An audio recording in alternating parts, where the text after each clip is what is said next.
The rain didn't just fall. It punished the pavement, a relentless gray curtain that matched the hollow ache in my chest. I stood on the sidewalk outside the iron gates of the Sterling estate, holding a single suitcase in one hand and my 5-year-old daughter's damp mitten in the other. "Mummy," Lily whispered, her voice small against the thunder. "Why did Uncle Marcus change the locks?" I didn't have the heart to tell her that in the eyes of the Sterling men, we weren't family anymore, we were liabilities. To Marcus and Julian, my late husband, Arthur, hadn't been a brother. He'd been a shareholder, and now that his shares were gone, so were we. The architect of exile the hook was set weeks earlier, during a dinner that felt more like an interrogation. We were sitting in the grand dining hall, beneath the oil portraits of Sterling's past men, who looked like they had been carved out of granite and spite.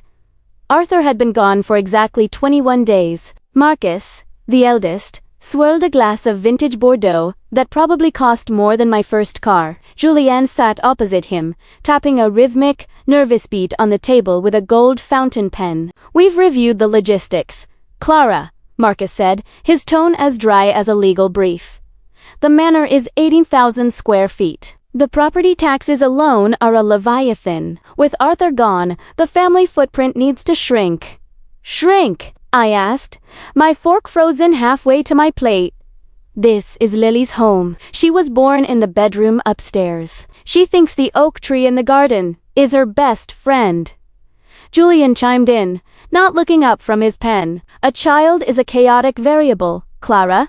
We are transitioning the East Wing into a high-end corporate retreat space. The West Wing will be my private offices, between the staff, the clients, and the insurance liabilities. There is simply no space for a She's your niece." I slammed my hand on the table. "She's the only thing left of your brother." Marcus sighed, a sound of profound boredom. "Arthur was a romantic. We are realists. We've been generous enough to secure you a 2-bedroom unit in the Heights. It's functional. You'll have a check for moving expenses by Friday. We expect the room cleared by Saturday morning." The day the music died Saturday came with a brutal efficiency. I watched from the hallway as 2 men in gray coveralls hauled Lily's white-painted bookshelf out toward a waiting truck. They handled her belongings like radioactive waste, quick, distant, and discarded. Lily stood in the center of her empty bedroom, her small shadow stretching across the hardwood floors where the rug used to be. She was holding Barnaby, a threadbare rabbit Arthur had bought her the day she came home from the hospital. "Where is my bed going, Mummy?" "To a new adventure," Lily said, my throat feeling like it was filled with broken glass. I had to be the anchor, even as I felt myself drifting out to sea. As we walked down the grand staircase for the last time, Marcus was already meeting with an interior designer in the foyer. They were holding up swatches of slate gray, leather, and cold marble. "Excuse us," I said, my voice trembling. Marcus didn't even pause his conversation. He stepped aside to let us pass, his shoulder brushing against mine, as if I were a piece of furniture he was planning to replace. Julian was by the front door, leaning against the frame. "The Heights is a good neighborhood, Clara," he said, tossing a set of keys at me. "Primera ka." Etem the metal biting into my palm. Less stairs for the kid to fall down. "Consider it a favor." "I'll remember this favor, Julian," I said, looking him dead in the eye. "I'll remember exactly how much space you had for us." The exile the Heights was a misnomer. It was a cramped, 4th-floor walk-up overlooking a Greyhound bus station. The walls were thin enough that we could hear our neighbor's TV, and the air smelled eternally of burnt toast and damp carpet. For 6 months, we lived in the shadow of the Sterling name. I took a job at a local library, trying to rebuild a life from the scraps my in-laws had left me. Sent emails updates on Lily's dental checkups. A video of her riding a bike without training wheels, hoping for a spark of humanity. The replies were always from their assistant, Sarah de Sterling are currently in a board retreat. Your message has been filed. Best, Sarah. They didn't just kick us out. Era sed os. They unfollowed my social media. They stopped the trust-funded health insurance for Lily, claiming administrative restructuring. I spent my nights staring at the ceiling, wondering how men could be so hollow. Lily began to have nightmares. She dreamt of a big house that grew teeth and ate her toys. I would hold her in the dark of our tiny, cramped apartment, whispering that we were safe. But I knew the truth. We were one missed paycheck away from nothing. The quiet storm then came the first Tuesday of November. The rain was a deluge. The kind of storm that makes you want to bolt the doors and hide. I was helping Lily with a puzzle when the phone rang. It was an unrecognized number from a 212 area code. "Hello, Mrs. Clara Sterling." The voice was old, resonant, and sounded like it belonged in a cathedral. "This is Elias Henderson. I was your father-in-law's personal counsel for 40 years. I've been abroad settling the London accounts, but I've just returned to find some discrepancies in the estate management." "Mr. Henderson," I breathed, sitting down on the edge of the sofa. I don't live at the manor anymore. Marcus and Julian, I am well aware of what they have done." Clara Henderson interrupted, and for the first time in months, I felt a glimmer of heat in my chest. He sounded angry. They were always impatient boys. They forgot that their father was a man who valued legacy above all else. He built that house for a family, not a firm. He paused, the sound of paper shuffling over the line. "I have a copy of the grandfather trust. There is a specific clause, section 9, the sanctity of the hearth provision. It seems your brothers-in-law haven't read the fine print. I'm heading to the manor now. I suggest you meet me there in 1 hour. Bring Lily?" "But they won't let me in," I said. "They won't have a choice," Henderson replied. "I'm bringing the keys to the kingdom." The return-eyed rest, Lily in her best yellow raincoat. We took a taxi through the storm, the wipers swatting away the rain as we climbed the hill toward the Sterling estate. When the manor came into view, it looked different. It looked cold. The warm glow of the family lights had been replaced by harsh, blue LED floodlights. The corporate retreat sign was already bolted to the gate. The taxi dropped us at the gate. As I reached for the intercom, a black town car pulled up. Out stepped Elias Henderson, a man who looked like he was made of iron and tailored wool. He didn't say a word. He simply walked to the gate, pulled a master key from his pocket, and turned Italiano. The gate groaned open. "Stay behind me, Clara," he said softly. "This is going to be a very brief conversation." We walked up the long drive. Through the massive front windows, I could see Marcus and Julian in the parlor. They were laughing, holding crystal tumblers of scotch, surrounded by men in suits, investors. No doubt. Henderson didn't knock. He pushed the double doors open with the authority of a ghost returning to haunt his killers. The laughter in the room died instantly. Marcus stood up, his face reddening. "Henderson, what the hell is this? We're in the middle of a closing." "And Clara? I told you, there's no be silent," Marcus Henderson said, his voice cutting through the room like a guillotine. He walked to the center of the rug, ignoring the investors. He pulled a heavy, wax-sealed envelope from his briefcase. "You've spent the last 6 months turning this home into a business," Henderson said, looking around the room with disgust. "You've evicted a widow and a child. You've treated this estate as a playground for your greed." "It's our estate," Julian shouted, stepping forward. "The will gave us management. It gave you conditional management." He turned to the investors. "Gentlemen, I suggest you leave. The men you are speaking with no longer have the legal authority to sign a grocery receipt, let alone a property contract." Marcus looked at me, then at Lily, his eyes darting with a sudden, sharp fear. "What are you talking about?" Henderson opened the document. "Your father knew you two were vultures. He knew the only way to protect the Sterling legacy was to skip a generation if the pillars failed. The moment you declared this house had no space for the direct heir's daughter, you triggered the automatic reversionary transfer." He looked Marcus directly in the eyes. "As of 30 minutes ago, the Sterling estate, the offshore holdings, and the controlling interest in the family firm have been transferred into a protective trust. The sole beneficiary is Miss Lily Sterling." The room went so quiet I could hear the rain drumming on the roof. "And as the court-appointed executor," Henderson continued, looking at me with a faint, grim smile, "I recognize Clara Sterling as the sole trustee. She has total discretionary power over who resides on this property." I looked at Marcus, who was clutching his scotch glass so hard I thought it would shatter. I looked at Julian, who looked like he was about to be sick on his expensive Italian shoes. The revenge wasn't just in the money, it was in the space. The space they said we didn't deserve. Marcus! Julian, I said, stepping forward into the light of the chandelier. I didn't feel like the grieving widow anymore. I felt like the storm outside. I believe you mentioned earlier that this isn't an environment for a child. You were right. It's not an environment for her to share with people like you. I pointed toward the door. You have 10 minutes to gather your things. Any longer, and I'll have the police escort you out for trespassing. After all, there's simply no space for you here. The silence that followed my declaration wasn't the peaceful kind. It was the heavy, pressurized silence that precedes a deep-sea implosion. Marcus's glass didn't just slip. It fell, shattering against the Italian marble he'd spent the last month bragging about. The amber liquid seeped into the grout, a permanent stain on his perfect renovation. You're insane.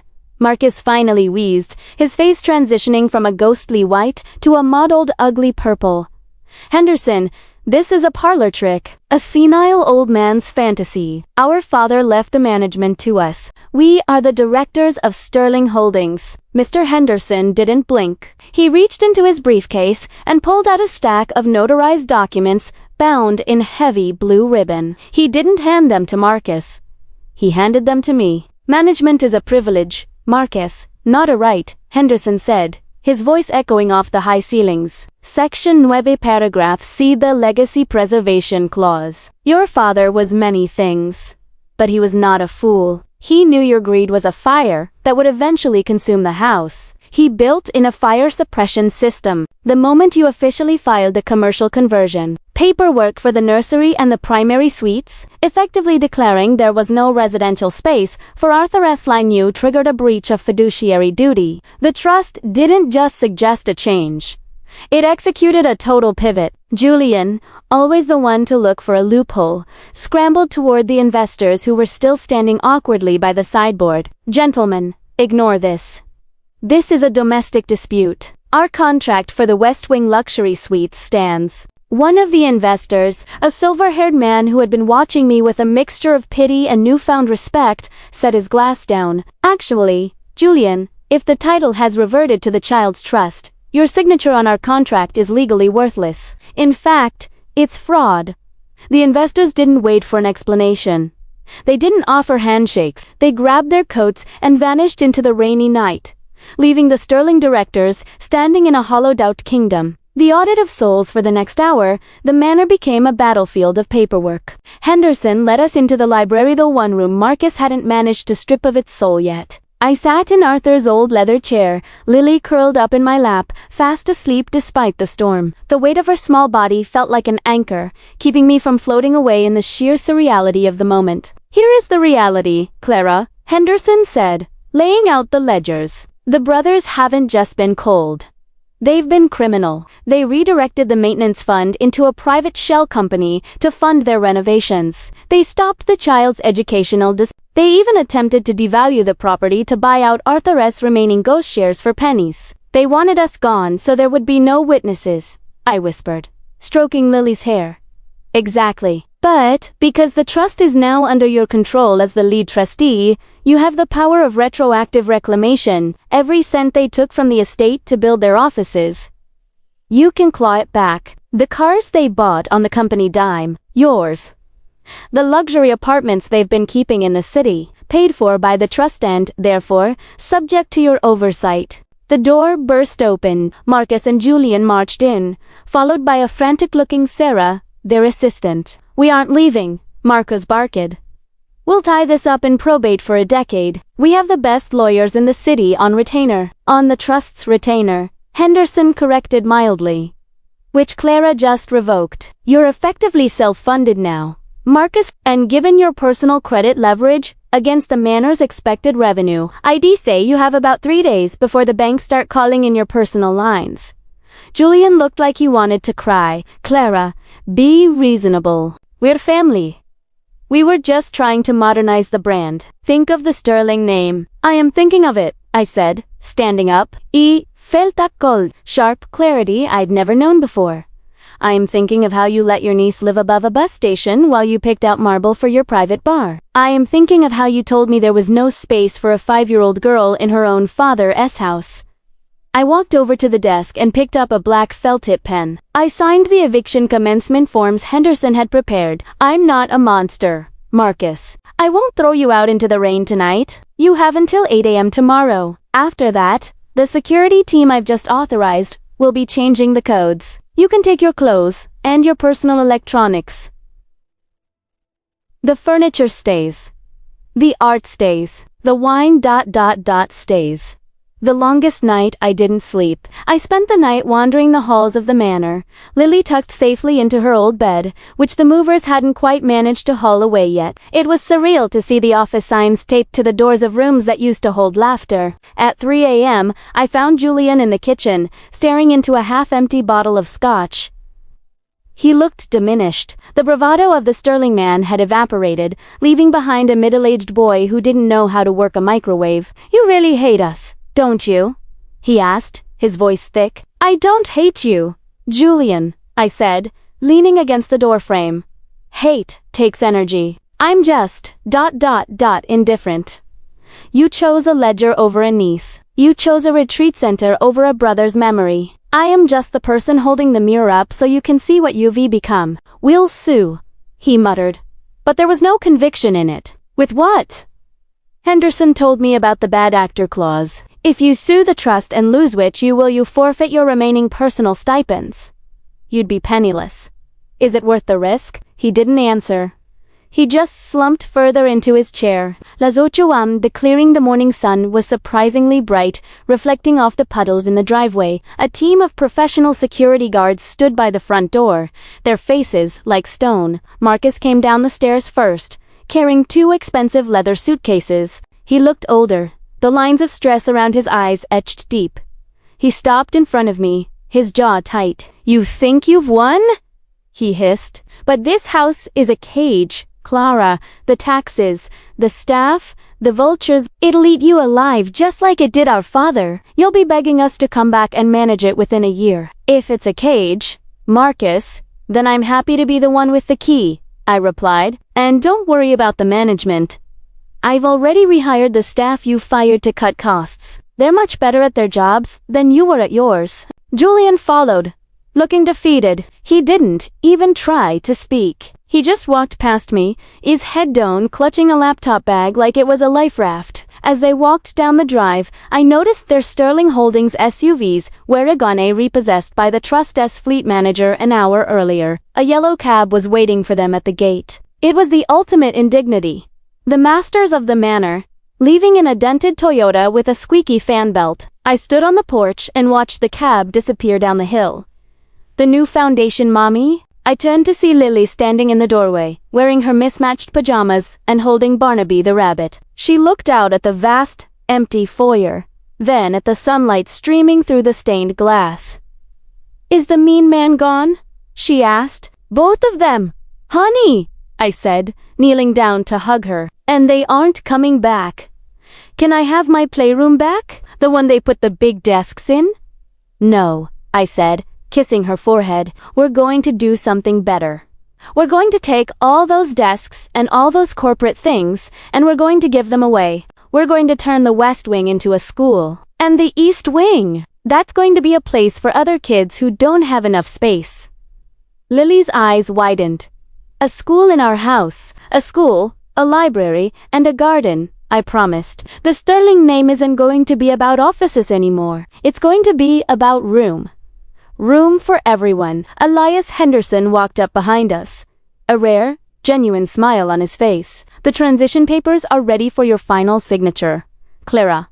The Sterling Foundation is officially active. I looked at the house that had been used as a weapon, now reclaimed as a sanctuary. I thought of Marcus and Julian, probably sitting in a cramped hotel room right now, realizing that the space they were so protective of was now the very thing they lacked. I led Lily back inside, the sound of her small footsteps filling the hall. For the first time in a long time, the manor didn't feel like a museum or a business. It felt like a home.